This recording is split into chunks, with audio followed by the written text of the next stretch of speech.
UP को लेकर के अखिलेश यादव का दावा यह है कि मैं नंबर 1 जो सीटें हम जीते, अखिलेश यादव 5 सीटें जीते थे और जिन सीटों पर वो नंबर 2 रहे, यही संख्या अगर आप जोड़ लें तो नंबर 1 वाली 1 सीट, नंबर 2 वाली 31 सीट, कुल 36 सीट। तो ऐसा ही दावा मायावती जी का है। उनकी वो 10 सीटों पर जीती हुई हैं, 27 सीटों पर वो नंबर 2 रही हैं। वो कहेंगी 37 सीटों पर मेरा दावा है। और सौरभ, जो आकलन है वो ये अंदाज़ा लगाया जा रहा है कि मायावती भले ही इस प्रकार के संकेत आगे दे दें, लेकिन अंततः वो गठबंधन में नहीं जाएंगी। और पिछले दिनों आपने देखा कि जिस प्रकार से उन्होंने ये बताया कि दूसरे लोग हमारे वोट ले लेते हैं लेकिन अपना वोट हमें ट्रांसफ़र नहीं कराते हैं, तो ऐसी स्थिति में इस बात की संभावना कम जताई जा रही है कि ऐसा कुछ होगा कि मायावती उस गठबंधन में चली जाएँ।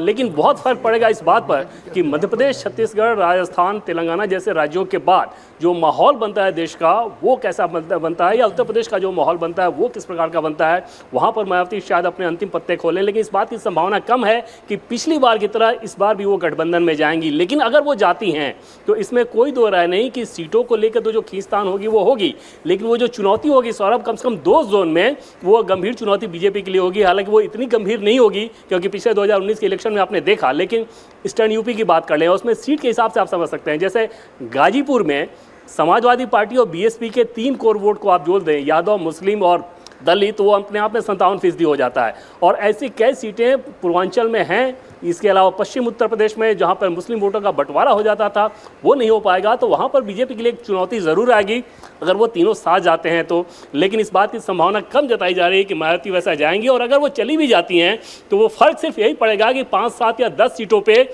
गंभीर चुनौती मिल जाएगी। बीजेपी का अपना जो आकलन है उसमें बहुत ज़्यादा कोई गंभीर चुनौती उधर से आ जाए कि 50-50 जैसी स्थिति उत्तर प्रदेश में हो जाए, ये आकलन किया नहीं जा रहा है और वैसा ग्राउंड पर भी लगता नहीं। मायावती के हिसाब से भी देखें तो पिछले कुछ सालों में लगातार एक तरह से वो निष्क्रिय ही रही हैं। सिर्फ एक जाति विशेष का जो वोट है वही उनके साथ अभी तक इंटैक्ट है।